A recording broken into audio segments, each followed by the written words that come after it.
been wanting to do this read along for quite some time.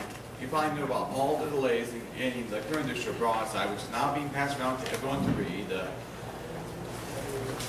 So when you all get them, I'll direct you to turn your Broadside hymnals to page 18. 18. Now, this will be a story about a Civil War hero who hailed from Flint. Or should I say heroine? Because this piece is called Flint's Cross-Dressing Civil War Soldier. Check out the artwork. What's the artwork? Yeah. By the way, the artwork is by our own Jennie Moench.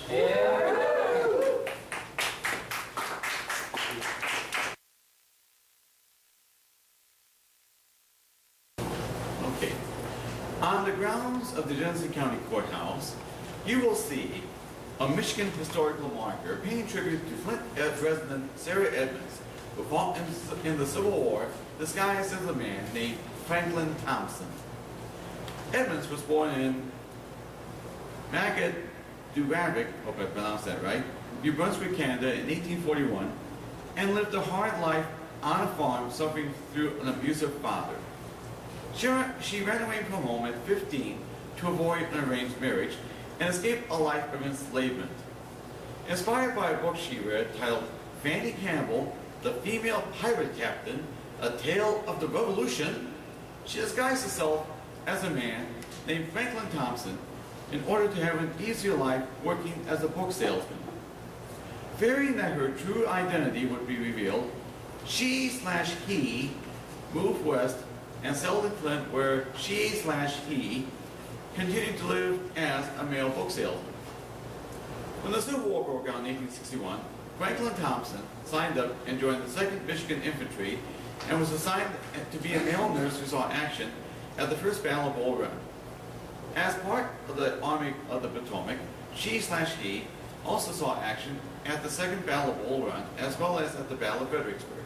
She/he also served as a mail carrier and other duties of a soldier. When an opening came up for a Union spy, the adventurous Edmonds, as Thomposn, charmed the Union generals who gave the new assignment to him/her. Edmonds was able to successfully pass for a man because of the muscular build she developed from farm life and a flat chest. As a spy, Thomposn was a master of disguise. The first disguise was as a black plantation worker named Ned Tuff. Working as a slave as one working behind enemy lines toward Yorktown, Virginia, she/he worked on Confederate fortifications, was able to determine the town's defenses, and make a map of the artillery emplacements, which she/he hid in the sole of a shoe. She/he almost blew her cover when the makeup began to wear off.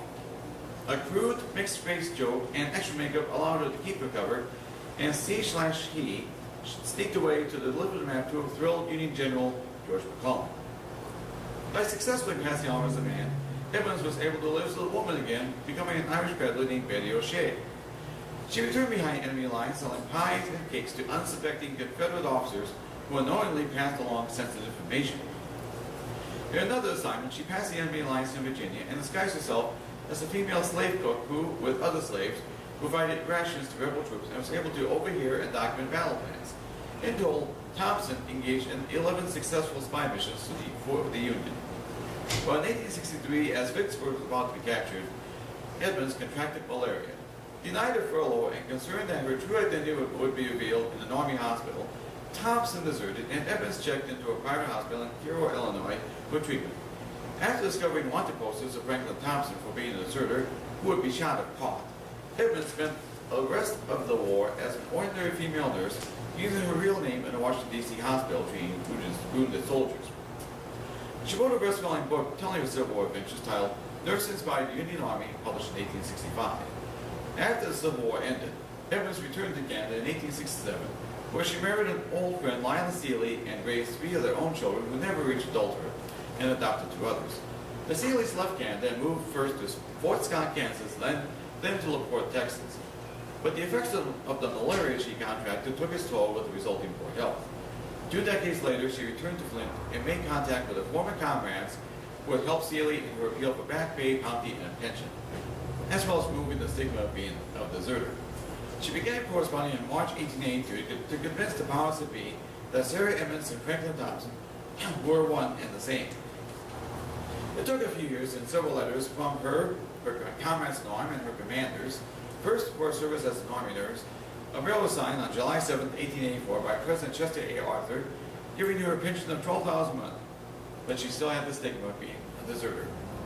Also in 1884, she attended a reunion with about 90 former members of the 2nd Michigan Infantry in Flint, and her fellow soldiers found out that Private Thomposn, who they knew as an affable soldier, was actually Sarah Edmonds in disguise, news that made headlines around the country.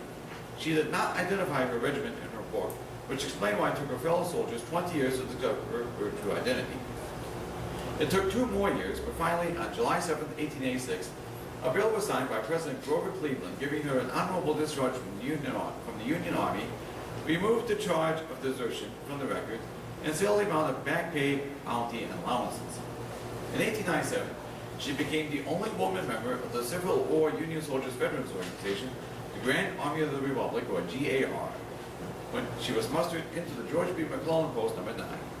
Sarah Edmonds Seeley died on September 5, 1898, and was buried at Morgan Cemetery near LaPorte. At the request of her fellow members of the George B. McClellan GAR Post, she was reburied with full military honors at the GAR plot in Washington Cemetery in Houston on Memorial Day, 1901. And as I read and in the italics, which hopefully will be coming out in a few weeks, a shorter, more poetic version of this piece will appear in the next issue of Voices to be published by the Creative Alliance.